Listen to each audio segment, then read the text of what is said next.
Every office says it has a system. That is usually how you know the damage is already spreading. The labels are neat, the dashboards are green, and somewhere in the back, one exhausted bastard is holding the whole building together with caffeine, spite, and a login nobody else should have. This one starts in a big software company with a small team and the kind of fake order managers love. On paper, everyone has work. In reality, one guy gets all the ugly jobs. Not because he asked for it, not because he wanted status, just because he was the one who could actually solve hard problems without setting the room on fire. So management did what management always does. They looked at competence and treated it like free real estate. He was not the team lead. He did not want to be. Smart man, he knew that promotion usually means more meetings, less control, and having to pretend that bad ideas are collaborative. So he stayed in the lane that made sense. Head down. Fix the hard stuff. Leave the titles to people who enjoy hearing themselves say, circle back. The setup was already crooked. Most of the team pulled small jobs from a shared bucket, quick things, easy wins. Nice little tasks that make a board look busy. But this guy got the monsters assigned straight to his name. Deep work. Messy work. The kind of tasks that eat days, break old assumptions, and end with someone saying, wow, that was complicated. As if that helps. Now here's where it gets beautiful in the worst possible way. The company used some garbage task software. Every task had an expected time.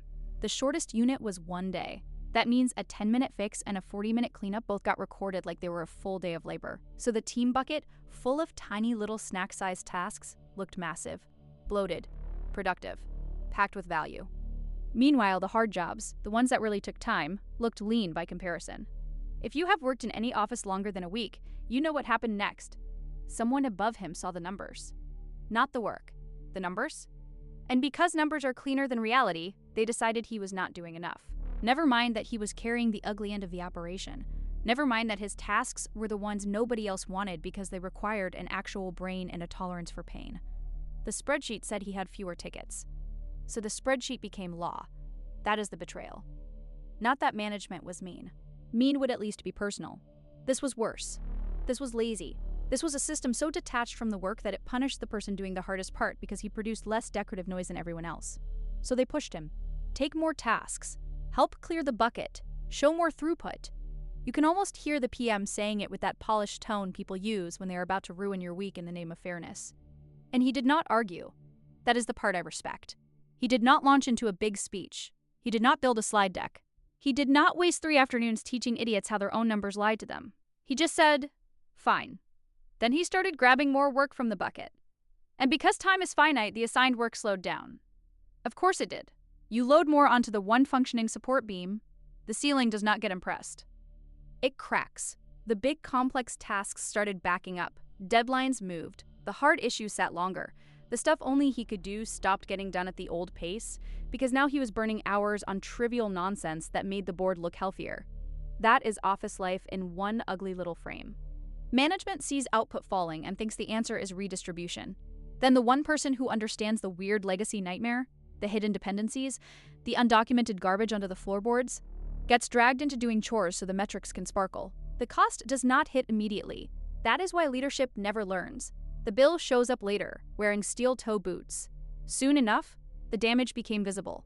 The assigned work he used to knock out started stacking.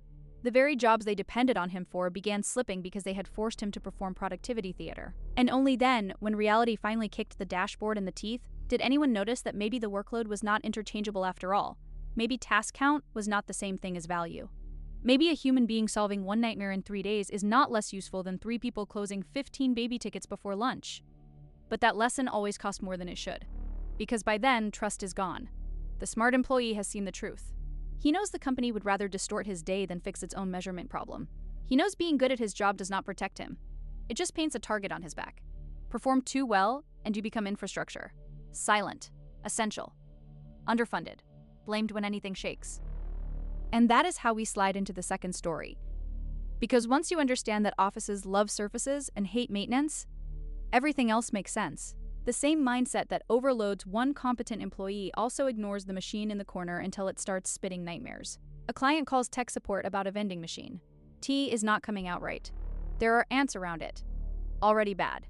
Already a sentence that tells you someone ignored a problem for longer than they should have. But fine, you assume blockage. Maybe a valve, maybe sugar buildup. Maybe one more dumb mechanical issue caused by nobody cleaning anything unless it catches fire. Then the call changes. The client rings back in a panic and says something exploded. That gets your attention. Not because office equipment exploding is rare. It is not. It is because when users say exploded, the real story is usually either much stupider or much worse. In this case, both. The technician gets there and opens the machine. It is infested. Ants everywhere. Not a few, not a little trail. Full occupation, they got into the sweet tea line, packed themselves into the tubing, built a living blockage, and turned a basic drink order into a pressure event.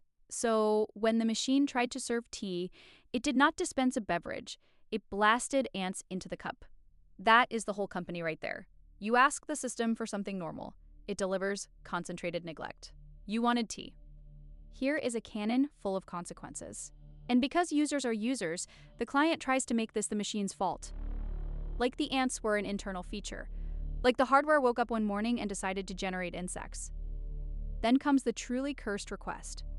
Get rid of them one by one. Yes, of course. Because if there is one thing people love more than causing a problem, it is proposing a solution that makes someone else live inside it. So the tech does the real work. Empty the machine, strip the product, clean the internals, sanitize everything, set traps, follow the trail, find the source, solve the actual cause instead of performing a little customer-facing puppet show about the symptom, then come back the next day and verify the infestation is gone. That is maintenance.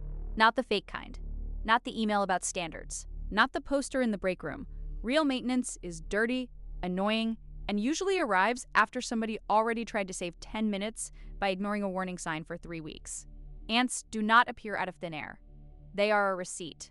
They are proof that the environment was sloppy long before anyone put a cup under that nozzle. And that is why this story belongs next to the first one. In both cases, the system looked fine until a basic request hit it. Assign some work. Pour some tea. Normal stuff. Simple asks. But the hidden rot had already spread. The software team had bad metrics clogging the flow. The vending machine had literal ants clogging the line. Different office. Same religion. Ignore root causes. Worship the surface. Act shocked when the output becomes disgusting. If you enjoy stories about managers confusing motion for competence, broken systems dressed up as process, and the exact moment normal workplace decay turns feral, subscribe now. This channel is basically a long audit log of leadership failure, and somehow the errors keep getting worse. Now for the last piece. Because collapse does not always wear a badge or sit in a conference room. Sometimes it walks into a shared bathroom, takes off its shoes, answers a phone on speaker, and decides everybody else can wait. A guy on a trip stops at a fast food place. Quick break. Food. Restroom. Standard roadside human routine. He notices someone is waiting outside a stall. Inside, there is a man camped out like he signed a lease. Shoes off. No urgency. Just that weird dead stillness that tells you this is no longer a bathroom visit. This is an occupation. So the traveler does the reasonable thing. He backs off. Gets food. Waits. Gives it time. Comes back later. Same stall.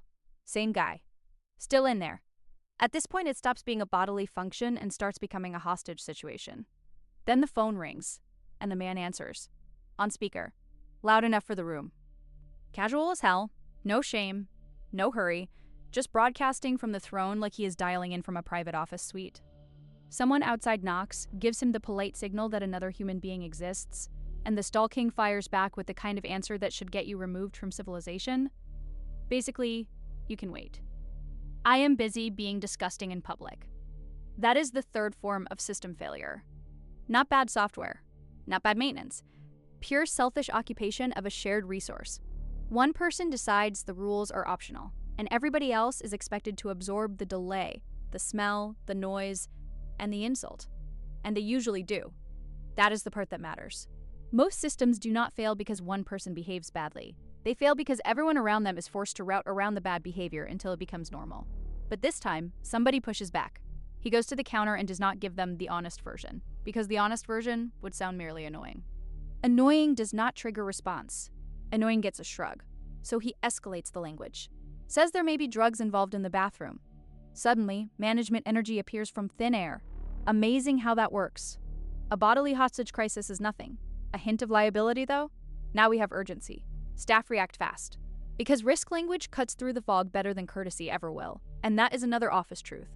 You can tell people a process is broken, a shared space is abused, a normal person is getting blocked, and they will nod like tired cows. But use the one phrase that threatens paperwork, compliance, or scandal, and watch the machine wake up. The point is not whether the accusation was noble, it was effective. That is what makes it fit this ugly little trilogy. The competent worker had to stop doing important work and play by broken metrics. The technician had to deal with the filth no one prevented. And now some random traveler has to gain management language just to get access to a toilet being monopolized by a lunatic with a speakerphone. That is corporate life, stripped down to the studs. One system overloaded, one system infested, one system occupied. In every case, the people in charge only react after the problem becomes impossible to ignore. Not when the warning signs show up. Not when the first person says, hey, this is getting stupid, only when the damage turns visible, embarrassing, or legally interesting. And all three stories run on the same fuel. Tolerated dysfunction. That is the real engine. Nobody fixes the metric because the dashboard still looks useful. Nobody checks the machine because it still mostly works.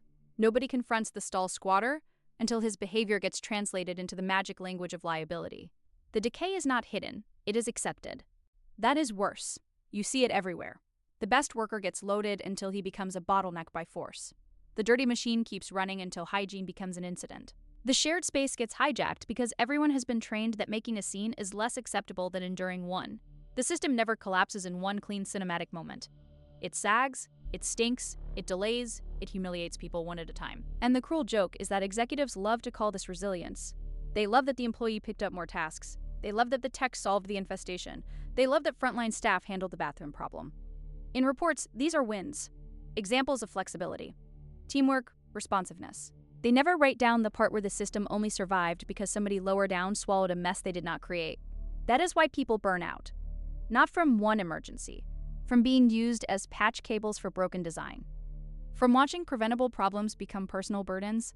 From hearing the same dumb surprise every time a neglected thing finally spits poison into a cup and somebody asks how this could have happened. Corporate life is not ruined by one disaster. It is ruined by the daily decision to leave obvious problems in place until they become someone else's emergency. Every company says it values order, but most of them are one bad metric, one dirty machine, and one selfish idiot away from open decay. The horror is not that the system breaks. The horror is that this is the system working exactly as designed.